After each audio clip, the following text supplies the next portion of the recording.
Quezon, Subong.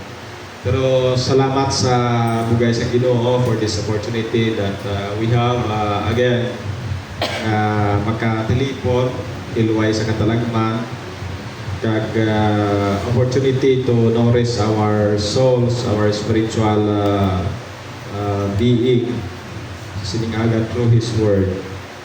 Ang aton nga pagmamalandong makita sa John chapter 18 verses 1 to 14, and I will be reading the Ilonggo translation of the New International Version. Pagkatapos pangamuyo ni Isos, naglakad siya dayon kaupod sa iyang mga sumulunod kag nagtabok siya sa Kidron nga ililigan sang tubig. Dito siya nagkanto sa lugar nga sa diin may talamnan sa mga kahoy nga olibo. Kabisado na nga daan ni Judas nga traidor ang ini nga mga nga lugar. Kay permi dito nagatelipon si Isos kagit pamangkot, sino bala ang inyo ginpangita? Nagsabat sila, si Isos nga taga Nazaret. Nagsiling si Isos sa ila, ako si Isos. Si Judas nga traidor dito man nagtindog kaupod sa mga tao nga nagapangita kay Isos. Pagsiling ni Isos nga siya mo ang ila ginapangita, nga maghalin ining akon mga kaupod. Kinhambal niya ini agod nga matuman ang iya ginsiling sa amay, wala ginsing may man nadula bisan isa sa imo ginhatag sa akon. Karon si Simon Pedro may dala nga espada. Gingabot niya ini, gaginlabo ang sulugoon sang pangulo nga pare, kag nautod ang iya tuo nga dulonggan. Ang ngalan sa sulugoon amo si Malcos. Nagsiling si Jesus kay Pedro, ibalik sa tago ang imo espada. Nagahuna-huna ka bala nga hindi ko pagantoson ang mga ginapaantos sa kamay sa akon. Gindakop si Jesus ang Romanhon ng mga soldado, naging pagunahan sa ilang kapitan, kagaupod man sa mga gwardya nga mga Hudiyo. Gingapos nila siya. Kagindalaanay kay Anas, naugangan ni Caiphas. Si Caiphas nga ini amo ang pangulo nga pare, santo nga tuig. Last verse, siya man ang nagsiling sa kaupod niya nga mga leader sa mga Hudiyo nga mas maayo nga isa lang katao ang mapatay para sa ila nasyon. Dalayaw ng Diyos sa iya nga pulong.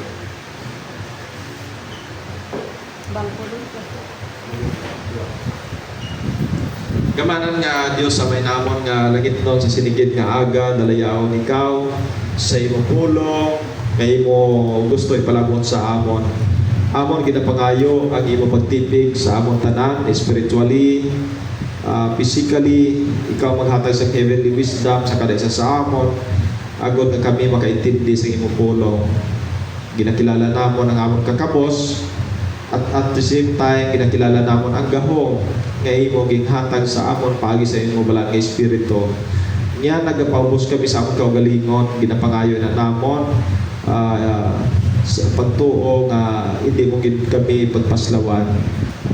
Amon gid ginatugyan kag ikaw gid maghatag sa kalipay sa amon pagpamalandong sa imong pulong. Sa ngalan ni Jesus iniyang pangamuyo.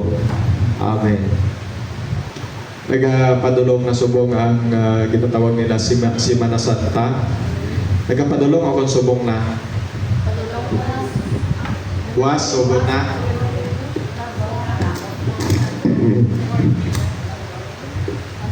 Okay. So this is actually a reflection sa ato niya nga nagapadulong Semana Santa sa kadamaan nga pag-intindi. Antes sila, gusto ko sa inyo i-share ining Deep Road of Bolivia. Ginatawag yung Yungas Road. Mayara dara kung sino ding nakaagi na abroad. siya gid ka delikado nga dalan. Kag kanamo na dasang nagkalapatay ang iya kataason mga 2,000 katapak. Could you imagine mga pila na kalayon nga kawayan man? Di mahulog ka da. Bisan pa man niya hindi maigo ang imuulo sa bato. Bisan paano malipong kagid. Hindi siya doon nakataas mo. In fact, kada tuig, hindi magdumo direya sa 500 ang nagkakapatay sinangalagyan. Ina nga dala nun, masyado kadelikado, pero no choice sila kundi maglabay na sila sa gihapon in order to connect sa ilayang maligwin nga lugar pakanto sa syudad. Kung babakal ka bugas, wala ka man baklon o kung ano pa tinapa unless hindi ka tumag taklad sa or magdulhong sa syudad. So despite the risk, it was a lifeline, a necessary path for survival, trade, and connection. Kasubong mo sini ang maragtas ang aton nga kabuhi bilang Kristohanon kaysa ang aton nga pagpadlakaton. Seemingly dangerous, delikado, riesgoso, puno sa kabudlayan. Pero kinahanglan naton ini agyan in order nga malabot naton ang matutuon kag wala naka-untap nga kadalagaan. Kaya kung kisa daog ka subong, perde ka naman buwas. Ibang subong na tawag na nalulong sa bisyo na bala nga mataya ka sa online. Tiyo kisa daog ka, kisa perde. Yari subong aton ginatulok direya kung paano naton maangkon ang matutuod gid kag hindi temporaryo kundi walay katapusan nga kadalagaan bilang mga Kristohanon. Amo ni ang title sa aton nga pagtuon sa sining aga, The Journey That Leads to True and Lasting Victory. Ang dalanon nga nagapadulong sa matuod kag walay katapusan nga kadalagaan. So it might be nga perni ka subong, pero ang ending daog ka. Sino nga artista ang inyo masami madumduman sina sa mga pelikula? May nadumduman ka muna?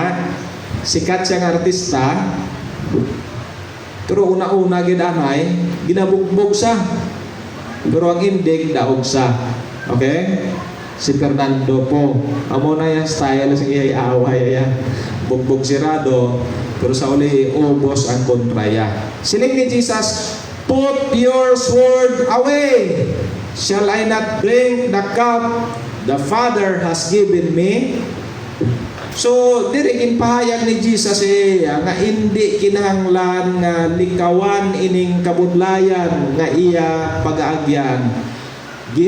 Ginakabig niya nga ini this is a necessity, kinahanglanon tungod kay ang Dios mismo nga amay amo ang nagbuot sini. So kung buton sang Dios nga amo na ang dalanon nga imo pagaagyan, akon pagaagyan sa pihak nga maluyag man kita or hindi, manamian ka sa hindi, butuon kita ang Kristohanon, agyan ta ina nga wala na sang baliban, wala na sang pagreklamo.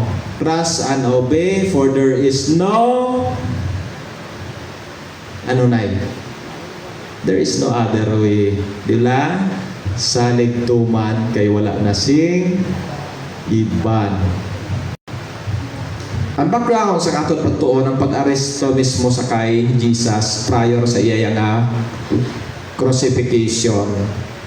Amuning nami aging aresto iya kay samtang nagapangumuyo siya, ginaresto katanda gid, sobra pa niya katanda kay Tori, no? Arab lang yang wala kakantuan, Perti kahapos dakpon, siyempre pagpanaog mo, alangan ka ang palagyo, kay ara ka na sa sulod sa airport. Ariya, samtang ka pangamuyo, gindakop siya, ti mano ka abi?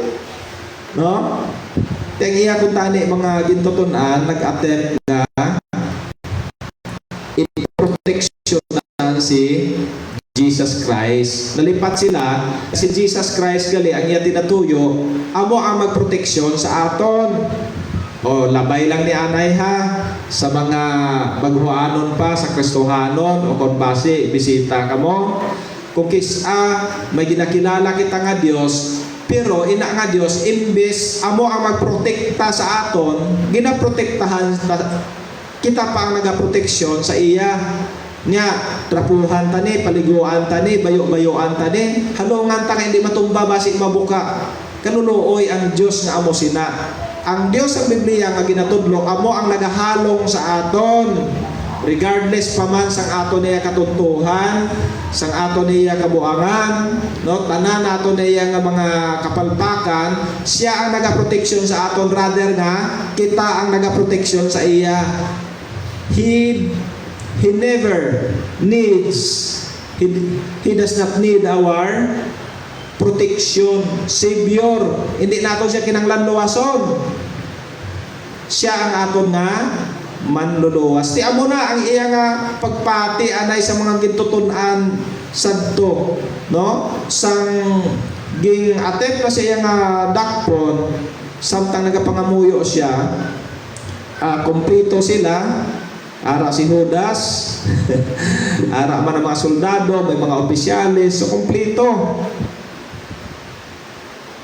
But instead of hiding, Jesus steps forward and identifies himself, showing he is in full control. Sila nga sino ang ipangita niyo?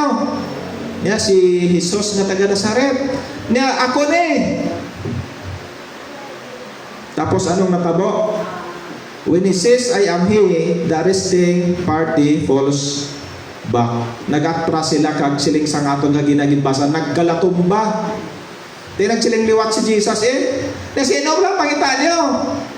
Siling nila si Jesus of Nazareth. Niya nagsiling ko nga ako. Di ba la? So ginpahayag lang dareya nga sa sinapa lang nga porsyon, ginpahayag nga wala gali sila sa ikasarang. Kung hungdon gid ni Jesus, pamangkot pa lang ni Jesus, hindi na sila kasarang, nagkalatumba na sila. Sa pamangkot pa lang. Nyari ko. So, a powerful moment that reflects his divine authority. Peter tries to defend Jesus by cutting off a servant's ear, si Malchus. But Jesus rebukes him, showing that he is willingly submitting to the Father's will. Kay kabubuton ini sang amay, mapaidalom kita. Yes, masakit. Kabalo si Jesus sang una kung may kanta nga aray nako, amo man ay tinsong, di ba la? Amay ko nga agin patumbayaan mo ako. Di kung i-convert na natin sa mga kanta, amo na aray nako, di ba? Masakit sa iya nga tawhanon nga kinaugali, bumatsyag kay may ara-abi panghuna-huna na siling nila ti Diyos man to si Jesus, hindi man to kabatsyag sang kasakit. Diyos gani, pero nagsuklob siya sang bugos nga tawhanon nga kinaugali, magluwas lang sang kasalanan. Wala siya sa kasalanan, pero ang balatsyagon sang isa ka tao, ang kasubo, ang kasakit, batsyagan niya, di nag-aray man siya, pero siling niya, hindi ko ini pagpalipason, hindi ko ini pagbalibaran kay kabubuton ini sang amay sa langit. So amo niya ang panugod sa iyayaya nga pag-antos kag paghiwat pagtigayon sa iya misyon agod nga kita tanan maluwas. Kinahanglanon masakit nga dalanon, pero nagapadulong sa matuod nga kadalagaan. Sometimes the road that looks the most dangerous is the one that leads to your destiny. Not because it's easy, but because it's necessary. Anong punto? Hindi niyo paglikawan ang mga bagay-bagay nga siling mo budlay, siling mo daw mapatay ko, kay kinahanglanon ina sa imo kabuhi. Ginghatag ina sa Ginoo kay may tinutuyo siya sa imo, agod nga maangkon, matigayon ang plano niya sa imo kabuhi. May tatlo ka pamaagi, 3 key strategies God uses to accomplish His victory in our lives, even in the face of the enemy's scheming. Sa pilat sa mga panghito, no, panginto, deception sa aton nga kaaway, may biblical, may Diyos non nga pamaagi, agod na malikawan ini naton o kon malampuasan naton, ma-overcome ina ng mga pagtilaw. Ano na siya ang tatlo? Tanan naga-start sa letter P. Prayer, the foundation of our journey or the journey to victory, verse 1. Number 2, preview of the enemy's character and plan. Hindi lang basta-basta nga makipag-away, no, i-elaborate ko na karon further, kundi kinalahon mo kung sino ang imo kaaway. Kay base ma-underestimate kag malipat ka nga kaaway mo na siya gali, kag amo na ang iya ugali. Kay kundi naisahan ikaw. Number 3, perfect submission to God's will, even to the point of death. Not only death, but death on the cross, that is sa ilang time pinakamakahuluya nga klase sang kamatayon. Una gid, pangamuyo budang ato niya nga pamaagi sa pag-angkon sa matuod kag walay katapusan nga kadalagan. O gahon ka muna kay di ka mo magdaog. Aring tulong sa Ginoo, ari ang tutuod nga pamaagi, no, mabudlay magtuod kay kadamo sang galalabay nga pangampanya subong wala respeto sa simbahan, kita nila nga nagawali, dapat pagamay na nila kung may mga buot ining mga nagapangampanya. Wala ko diya ga-mention pangalan, pero a sort of respect, if you pass by along the religious na pagtilipon, you should know that. One time I have warned that sa mga politicians, pero again, no, nabastusan ko sa kamo sina klase sang mga pamaagi. Anyway, basi why man nakabalo ang nagsobo sa ila, nag-tribe ba lang na sila, hoping nga mapalap kakilala. So prayer, the foundation of journey. When Jesus had spoken these words, He went out with His disciples across the brook Kidron, where there was a garden. So ano ang natabo? Una-una gid nga pamaagi, iya sikreto, pangamuyo. Wala sang alternative sa pangamuyo. Take note, wala sang alternative sa pangamuyo. Jesus has just completed a powerful time of prayer in John 17. Kabalo ka mo ang John 17 is the longest prayer nga recorded sa Bible nga ginhimo ni Jesus, often referred to as the high priestly prayer. It was a prayer not only for himself but for his disciples, and pati ikaw kag ako nga sa tuanay wala pa nadala sa iya nga pangamuyo. Ginaaresto siya ara siya sa unfavorable situation, pero ang ginadumdum niya ang iya mga katawhan kag ikaw kag ako nga sa tuanay wala pa. Imagine ang atong Ginoo nga amo sina, kung paano ikaw gintalupangod niya, wala ka pa matao, wala mo pa mahimo ang actual nga pagpakasala. Although nga kay tatanan nangin makasasala tungod sa aton nga inherited nature sa ato niya nga nahaunang ginikanan. Pero anyet ang pag-care, ang kanta nga may kabalaka bala, no? Does Jesus care? Niyan ho ogid may kabalaka siya. So as he enters the garden of Gethsemane in our passage, the weight of his mission is already being borne in a spiritual realm. So by that time, gapangamuyo pa lang siya, sa ibang gani nga record sa Biblia, especially kay Lucas, sining niya, samtang nagapangamuyo si Jesus, grabe gid ang iya pinamalhas, nga ang balhas niya daw nagabililog nga dugo nga nagailig sa iya nga lawas. Nakaagi na kamo pangamuyo sang kasubong sina, binalhas kamo. Ano malam na aton kung kisa pangamuyo man. Daw hindi tagali ka pangamuyo 10 minutos nga diretso. Sino kaagi diri pangamuyo nga binalhas? Kalabanan sa aton pangamuyo hindi makapabalhas. No? Kay gabalik kita. Isa gani gapangamuyo, ga-text pa, ga-chat pa. Tiari iya balhas nga hindi basta-basta kay grabe nga kabugatan ang iya nga pag-aagyan. And yet, ang iya pangamuyo, Lord, kung pwede palang tani, masakit man mo, please take this cup upon me, but not my will, but your will be done. Amo man aton. Nagaayo lang, Lord. Pero ikaw ang hari sa aton kabuhi. Ang imo kabubuton matuman. Masakit kung hindi mo ihatag. Yes, sa tawhano namon masakit. Dugay na ko may ginapangamuyo, wala mang ginasabat. Masakit.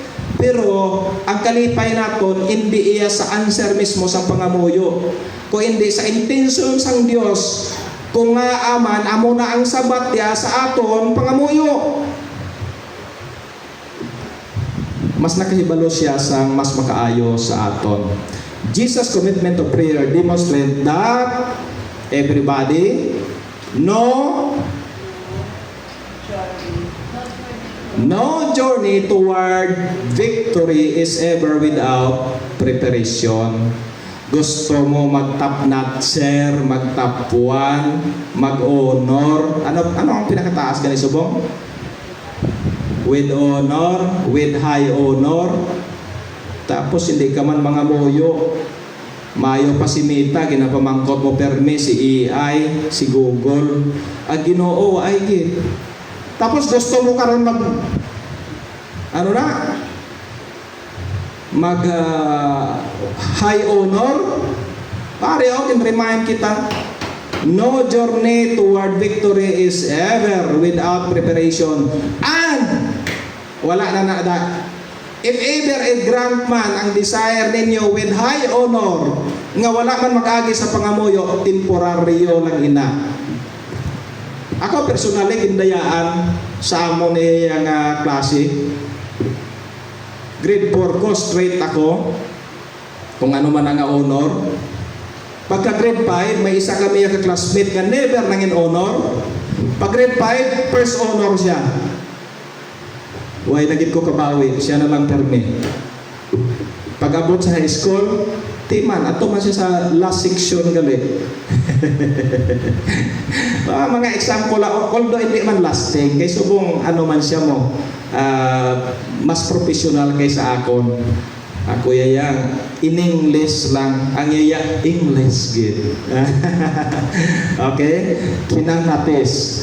Prayer aligns us with God's will and strengthens us for the challenges ahead. As we face our own difficulties, we too must ground ourselves in prayer, trusting that God hears and equips us. Kanami isang wording diri nga gigamit nga ang Dios hindi lang niya magpamati sa aton pangamuyo kundi i-equip kita.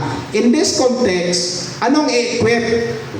I-equip kita to endure the suffering that is coming ahead. Diba? Mateo 24 versikulo 20 pakanto 21, there will be great distress, unequal from the beginning and never to be equaled again. And if that days will not be short, no? Wala gid sang maubos or mabilin, even pa ang mga hamto nga tumuluo. Pero siling sang 21, but for the sake of the elect, ginpalipot ina sang Dios nga mga inadlaw. So kung ginluwas kita paagi sa grasya, gintipigan kita paagi sa grasya, ginpreserve kita hasta nga makalabot kita sa iya trono sang bugay nga wala sang dagta, hilway sa kadalagman, kompleto, no? Glorified in His presence. We must learn from Christ that prayer is the chief exercise of faith.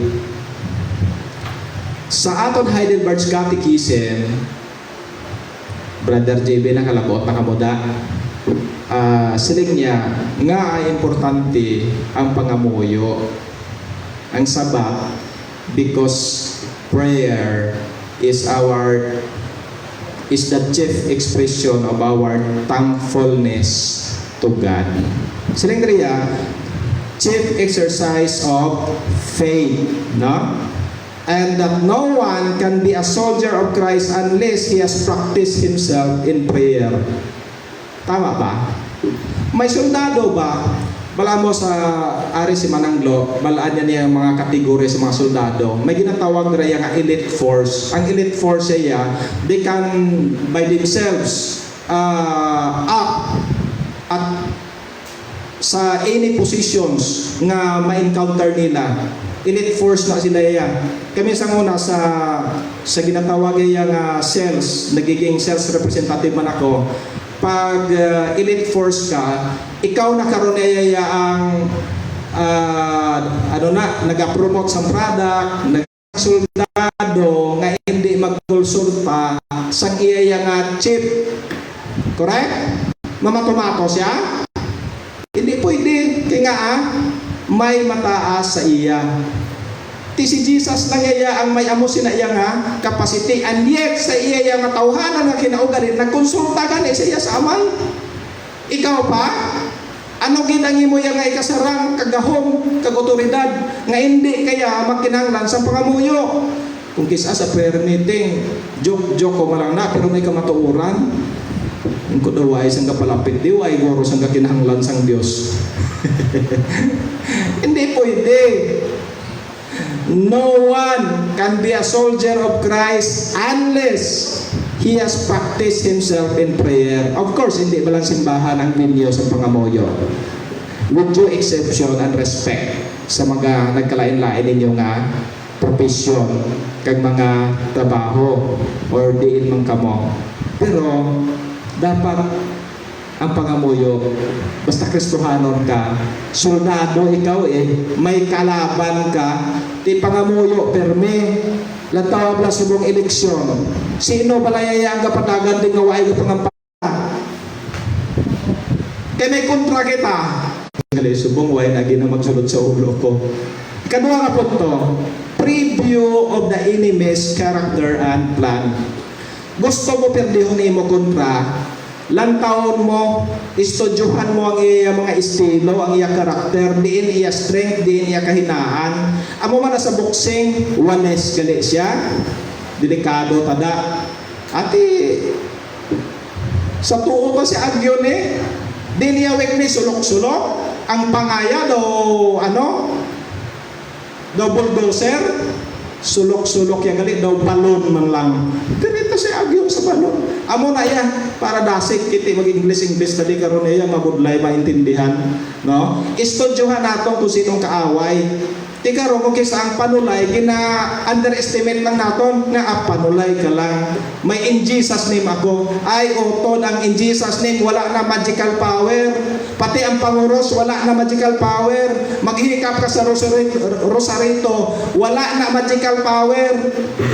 Intindiho naton nga they can be used by our enemy to deceive us, to make us believe nga ina sila may gahom pero wala. Sang magagmay pa kami, pag nakabatsyag kami, magpalanindog amon balahibo, lumabay kami sa isa bala kaligwin nga lugar, siling yan, pamuyayaw bala, kay madula na, ma-overcome mo na. Siling ko daw tuod, how? Tihala namon labay, pamuyayaw kami, pamuyayaw. Gali, tinaintuan kami, nga hindi na kami niya pagpahugon, hindi, grupo na kami mo. Pahugon mo lang grupo mo, correct? Naintuan. That's why, now Judas, who betrayed him, knew the place. Kita niyo lang pag-take advantage sang iya nga kontra. Iniyayaya, inablang ali-ali mo, ginpakaon mo, upod-upod mo, ginsandalan mo, ginbayuan mo, tapos among makontra sa imo, kasakit-sakit. Niya, kinahanglan estudyuhan mo na imo kaaway, kay base ang imo kaaway, ang migo mo man lang. Lately, may ara kami sa ginahandol nga police matter ni kabalo si Mananglo. Migo yaman to, ang nagpatay sa iya. Migo ay sila. Te, why sila kabalo? Nga makalabot sila sa amo sila nga sitwasyon. So Judas who betrayed him knew the place because Jesus had often met there with his disciples. So Judas came to the garden. Anong gihimo ni Judas? Guiding a detachment of soldiers and some officials from the chief priests and the Pharisees. They were carrying torches, lanterns, and weapons. Kumbaga, kung sa luto ay pa, kompletos, ricados, sure bunol nila nga maristo madakop si Jesus. May tour guide pa sila, si Judas. Anay nga nasalako na nila si Jesus. Sino ang nagpanangita nyo? Si Judas o Nazaret. Ako ni! Umatra sila kag nagkalatumba. Ay, naano ka mo? Sino pangita nyo? Si Jesus o Nazaret. Ari ko gani! Why manggalit isang naman akong kisab lang mga kaaway, isog-isog lang. Pero vice versa man na pala. Kisa Christian Avenue ka isog-isogin ka may in Jesus name ka mo. Victorious Christian. Di way man ka pangamuyo. Way man gikilala ang kontra kundi na isahan kita, na intuan kita. May ara man style nga, grabe pa pangamuyoon. Sabado, Bernes, Sabado, Domingo, may balik pa pagkahapon. Pero tenga pangamuyo ay, di ano naman strategy sa tanas na, yan labugayon, tanin sila bala para maghinaway. Okay, tayo lang. Kinanglang kilala ko nato ng style sang kontra. Jesus, ano ara kay Jesus? Knowing all that was going to happen to him, went out and asked them, who is it you want? Ano ang lesson learned naton diriya? Sa enemy, we need to have that knowledge like Jesus in order to overcome our enemy. That's why si Pedro naghambal sa aton, grow in the grace and knowledge of God. Hindi iya pahimunong masiling kabe bahala da si pastor, pawakala da sa dugay-dugay matumba na. Buot kung mag-abot ng kabudlayan, they were expected to come for a purpose, to strengthen us, to sanctify us, to purge us. Sa Ilonggo ang purge, ano nga ginapuga, ginatinluan, tindira ginakuha sa aton otob sa mga Katoliko ang purgatorio nga tinluan. Kita nagapati nga ang Bible, ang pulong sa Ginoo, amo ang nagatinlo sa aton mga sala nga panghuna-huna. Ti adlaw-adlaw kinahanglan himuon naton ina. In verse 4 we see that Jesus knew everything that was about to unfold. He was not caught off guard by the actions of Judas, the religious leaders, or soldiers. In fact, he had already foretold his betrayal and arrest in the previous chapters. This highlights the first key element Ano ko no? Nambal ko naman igina mo, nagunan ako sa Ilonggo. God is never surprised by the enemy's attack. Dapat ikaw man ha, kung mag-abot gani, aging atake ka sa kontra, ay, nakibot ko. Isa, hapos lang ko na mag-determine sa kasarian sang tao mo, hindi mo na pagpamangkuton, kibuton mo na lang. Ambot kong tuon na. Aryo, mga taktika sa kaaway. Kag samtang nagahambal ako dire, pangamuyo kamuda. Kay once nga gina-expose naton ang tactics ng kaaway,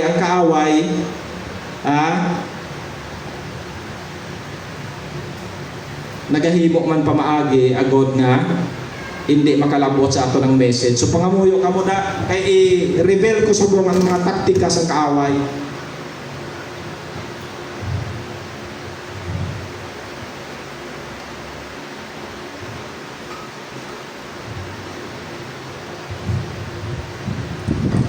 Number 1, taking advantage of confidential information.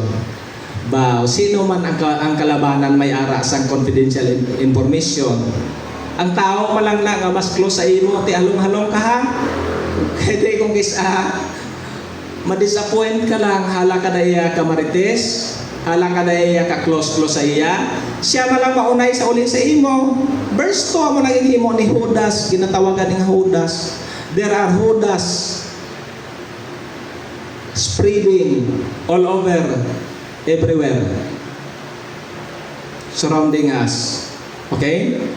Judas, having intimate knowledge of Jesus' movement, bistado niya, betrays him with the purpose of advancing for his own interest. Ang tao hindi mo na masuya sa imo kung wala, kaya siling nila wala kuno sang maghaboy sang paho kung hindi luto. So kung bukol pa lang ang paho, subong mo lang mga bukol pa lang wala sang gatandog, di ba? Pero the moment nga amat-amat na siya gulang, pamutsa nyo na, gwardyahin nyo na, kay pihogin, haboy-haboyon. Amo man na iya ang realidad sa atong Kristohanon na kabuhi. The more nga umangat ka, ang imo na close friend, ang imo na ka-close, kabiri close, bisan kumari pa na kumpare, bisan pamanggani mo ba na bisa kag-asawa, posible na. Ay di makasasala man tatanan mo except sa grasya kag bugay sang Ginoo. It can happen and it can cause conflict. Number 2, misunderstanding of Jesus' identity. Ang kontra kabaluman nga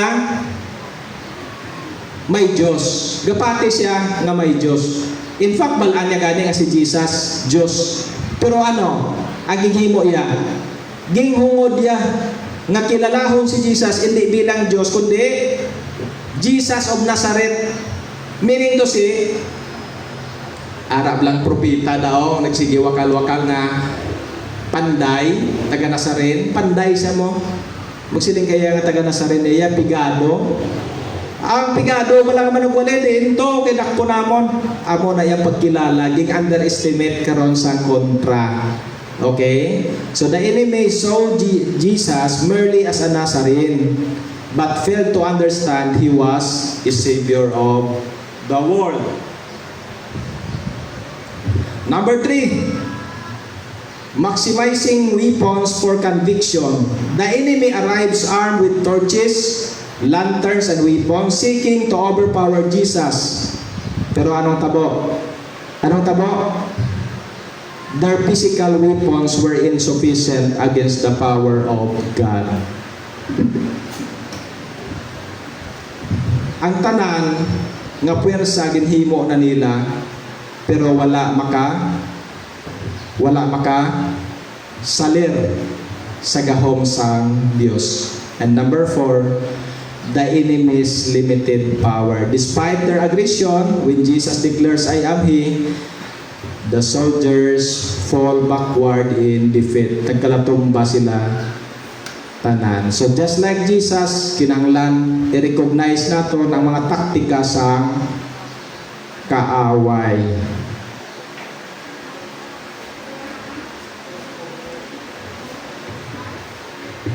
We must recognize the enemy's tactics and not be swayed by his schemes. Siling ni R.C. Sproul, what Judas meant for betrayal, God meant for redemption. Kita niyo ang katahom sang pulong sa Ginoo. Abi guro ni Judas, naisahan nila si Jesus. Di ba? Na-trap nila mo. Galing kaging alaw sa Ginoo para sa tinutuyo nga may kaluwasan ang tao. Temporaryo nga kadalagan versus sa matuod kag everlasting nga kadalagan. The reason why nga ang imo kaluwasan sa kay Kristo is eternal. Wala kita gapati sang backsliding because once saved, always saved. Once nga ginuyatan ka ni Jesus, wala sang wala sang makapugong misan ano nga sitwasyon or sino para mahamulag ka sa mga kamot sang Ginoo. Amen? Amo nang doctrine naton sang perseverance of the saints, not because maayo kita, but because God, by His power, absolute power, preserves our faith till the end. Amo na iya nanay, ang imo yaya wala perme nga ginasulit-sulit, nga kung sino man na magtuo hasta sa katapusan, maluwas. It is because si Jesus, ang Diyos paagi sa kay Jesus nagbahayag nga ginauyatan niya kita. No one can snatch you out from my Father's hand. Last, perfect submission to God's will. When Jesus asks, who is it you want?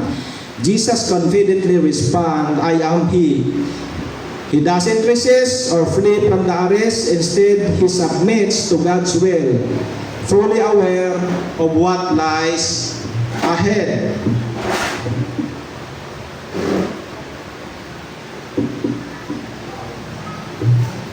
Ano ang gihimo ni Jesus? Sangging kakas ginlabo ni Pedro ang dulungga ni Maltos? Or sangging aresto siya? Ano gihimo niya una? Siling niya, let this man go. Sino ang ginatumod niya? Niyadakpan niyo lang ko. Kunin niyo na ang lahat sa akin. Huwag lang ang aking mahal. Basta mga young people kadasing makarelate. Kaya mo mana, mahal ka sang Dios, mahal ka ni Kristo. The reason nga nagpadakop siya sa pihak ka makahuluya, sa pihak ka kaya ya. Pilaya ba lang to yung pangpitik? Di ba? Wala pa gani siya naging himo, nagambal pa lang siya, nagalatras gani. Pwede. Pero tungod, no? Tungod kay palangga ka mo, no? For God so loved the world that He gave His one and only Son, that whoever believes in Him, no, shall not perish, di ba lang? But have everlasting life. It is out of love. Sadto pa man galiaya, gintagna na nga ikaw palanggaon niya, to the extent nga siya ang nagpadakop, siya ang nagpahanot, siya ang nagpaaresto para sa imo kaluwasan kag para sa akon nga hasta subong sa piyak sang aton mga kabudlayan. Nagpabilin nga ara ka pa. Ang iban wala ka na sa pulungkuhan. Ikaw ara ka pa. Not because kay maayo ikaw. Because may Diyos ikaw nga nag-preserve nga sadto pa man nagpalangga sa imo maging sino ka man. Hindi ganit bago nga kanta ang kunin mo na ang lahat sa akin. Huwag lang ang aking mahal. Grabe, no? Pero basit lang ang tahon yung nakaroon sa response. Ikaduha, putting away the sword. When Peter attempts to defend Jesus with sword, Jesus rebukes him saying, put your sword away. This moment underscores the reality that victory is not found in physical resistance, but in the obedience and submission to God's greater plan. Diin kita kuno magkuha sang kusog kag kabakod, wala sa aton ikasarang, wala sa aton pisikal nga kahimtangan, kundi sa pagpaidalom, kagapagsunod sa mas matahom nga plano sang Dios sa imo kabuhi. It might be nga ang imo subong ginaagyan sa kabuhi hindi mo magustuhan. It might be nakalabot ka sa pangamuyo, Lord, please take this thorn of flesh from me. Siling ni Pablo for 3 times. Di anong sabat sa iya? Anong sabat sa iya? My grace is sufficient for you. Di ba? My grace is sufficient for you. Ang ginpangayo iya wala ging hatag. Pero ang kinahanglanon niya, suno sa nabalaan sang Dios na para sa iya ging hatag. Perfect submission to God's will. In order nga may persa ka, agad nga pakigbatuan ang kaaway. So in summary, there are 3 key strategies that God uses to accomplish His victory in our lives, even in the face of the enemy's scheming. Prayer as the foundation of our journey towards victory, preview of the enemy's character and plan, and perfect submission to God's will. As we prepare our hearts for Good Friday and reflect on the journey that Jesus took to the cross, let us choose the journey that leads to the true and lasting victory. Jesus did not avoid the cross for a moment of temporary freedom. Take note gid sini, ipalapos gid ini, ipaturok ini sa atong tagipusoon, hindi magpadala-dala sa temporaryo nga kahilwayan.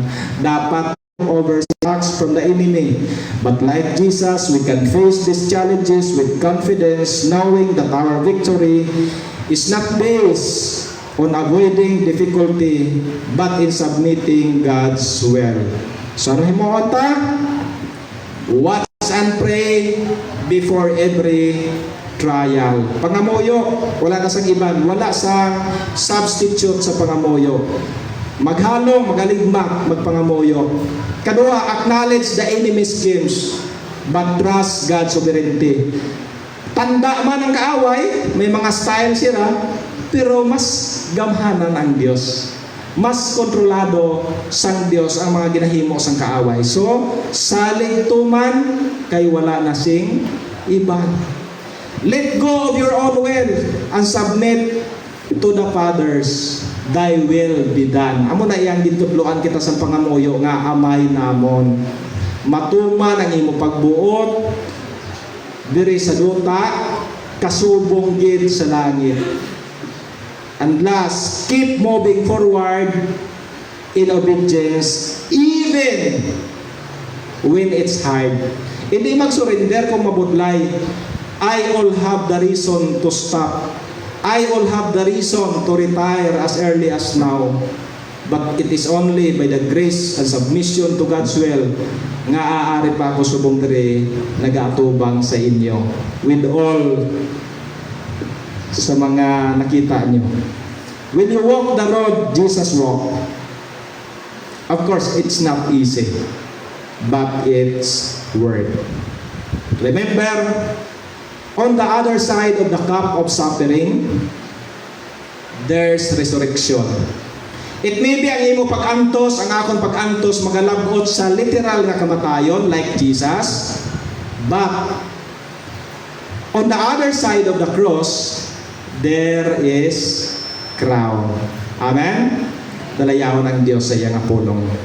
The journey that leads to the true and lasting victory.